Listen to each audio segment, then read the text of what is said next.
శ్రీకృష్ణ భగవానుడు భువిలోన దేవకీ నందనుండై భవబంధములు బాపగా పార్థునికి గీత సారము తెలిపెను. ధర్మక్షేత్రమునందున పార్థుండు ఇరు సైన్యముల జూచియు తాత తండ్రులు గురువులు మరియన్నదమ్ములను జూచి తాను రాజ్యసుఖముల కోసమై స్వజనులను చంపనని పార్థుడప్పుడు గాంధీవమును విడిచియు చింతతో సమరంబు చేయనెను. కులము నాశము చేతను కులధర్మములు కూలిపోవునెను. ఇట్టి పాపము వల్లను ప్రాప్తమౌ సనరకంబు నిజము నిజము. దిక్కుతోచకనున్నది శ్రీకృష్ణ దారి చూపు ముగురుడవై దీన బాంధవ బ్రోవుమా శరణంబు వేడి నీ శిష్యుడైతి. మోహమందును జిక్కియు అర్జునుడు శోకముందగాంచియు చిరునగువుతో కృష్ణుడు పార్థునికి గీత సారము తెలిపెను.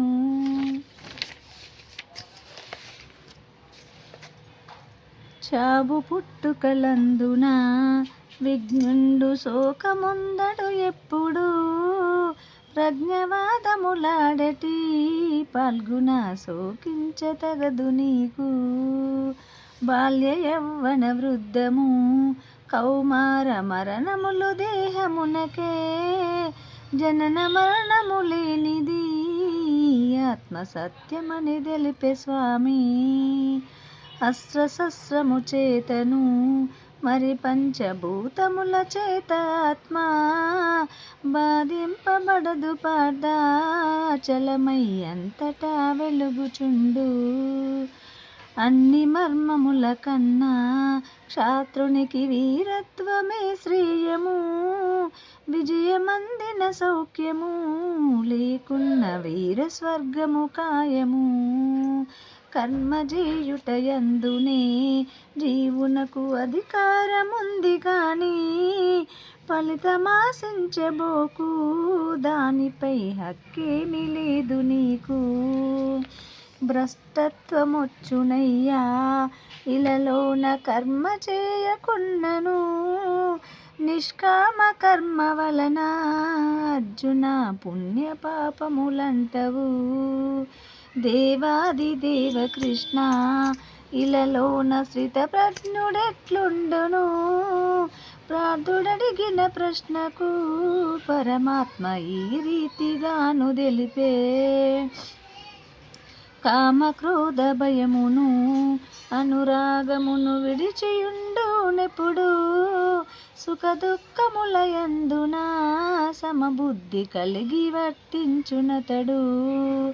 కూర్మంబు వలెనుండును ఇంద్రియ విషయాలయందు పోక పరమాత్మ దర్శనంబే ముఖ్యమని తలపోయుచుండునెప్పుడు.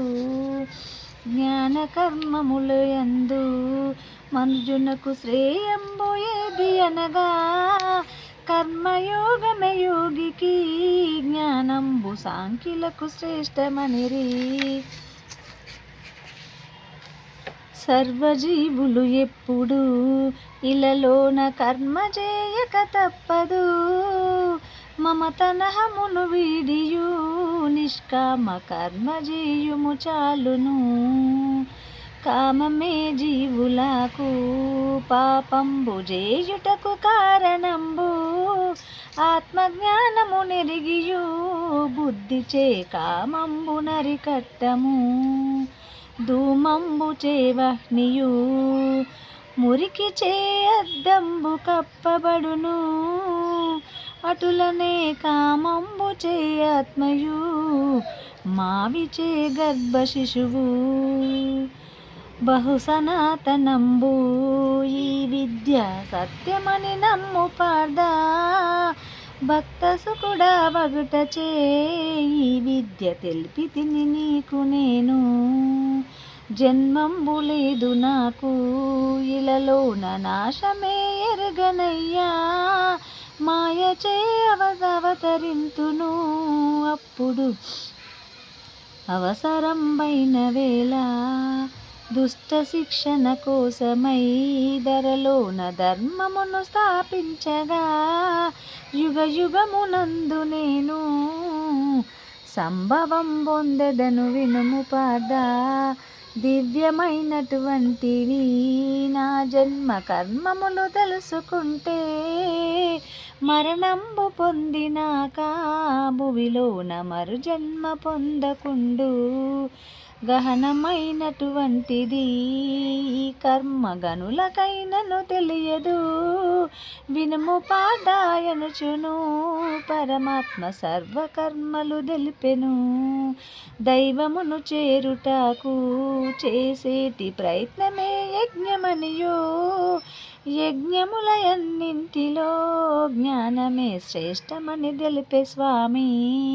సాష్టాంగ వందనంబు శుశ్రూష పరిప్రశ్న చేయగానే, సంతసముతో సద్గురుండు తక్షణమి తత్వంబు తెలుపు నీకు.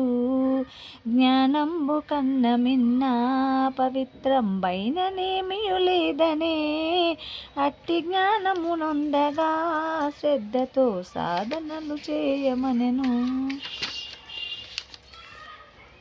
కర్మ త్యాగము కన్నను కర్మ ఫల త్యాగమే శ్రేయమనెను.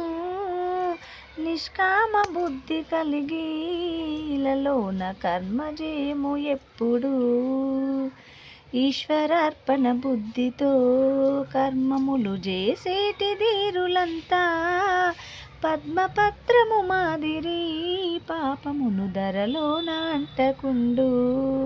పుణ్య పాపంబులకు బాధ్యుడను తాను కాదని తెల్పియు, జ్ఞానంబున జ్ఞానమే కప్పెనని పార్థునకు తెలిపే స్వామి. ఈ లోకమున ఎవ్వరు పల్గున నిన్ను ఉద్ధరించరయ్యా, నీవు చేసటి సాధనే నిన్ను ఉద్ధరించునని తెలిపే స్వామి. శుచి అయిన స్థలమునందు స్థిరమైన దర్భాసనంబు వేసి, శిరము కాయము సమముగా నెలకొల్పి ధ్యానంబు చేయవలెను. నాసికాగ్రమునందున దృష్టిని ఏకాగ్రమునరించియు, పరమగతిగా నించియు నాయందు చిత్తమును నిల్పుమనెను. చెంచలంబగు మనసును గాలివలె నిల్పుటాయతి కష్టము, నిగ్రహింపుట దుష్కరం హే కృష్ణ మాధవ దారి చూపు. సంశయము లేదు పార్థ దానిని నిగ్రహించుట కష్ట సాధ్యం, అభ్యాస వైరాగ్యములచే చిత్తమును నిల్పుట సులభమనెను. యోగ భ్రష్టుడు చివరకు మరణంబు నొందినను బాధలేదు, పుణ్యలోకములెల్ల తిరిగి శుచి అయిన శ్రీమంతులింట బుట్టు. ఆర్తుడు అర్ధార్థియు జిజ్ఞాసు జ్ఞాని నలుగురు భక్తులు, వారిలో జ్ఞాని ఏను శ్రేష్ఠుడని పరమాత్మ తెలిపినాడు. బహుజన్మ పుణ్యమూర్తే సర్వంబులనున్న తనను ఎరుగు, అట్టివారలు ధరణిలో అరుదు అని పార్థునకు తెలిపే స్వామి. మందబుద్ధులు ఎప్పుడు అవ్యక్త రూపంబు నెరగలేక, పాంచభౌతిక దేహమే సత్యమని తలుచేరు మదినవారు. ఆధ్యాత్మ బుద్ధి యజ్ఞము ఆది దైవమది భూతమన్ని తానే, అక్షరం బగు బ్రహ్మము సర్వంబు తానని తెల్పే స్వామి. అంతటా ఉన్నది నీవయ్యా, నా లోపల వెల్పల ఉన్నది నీవే.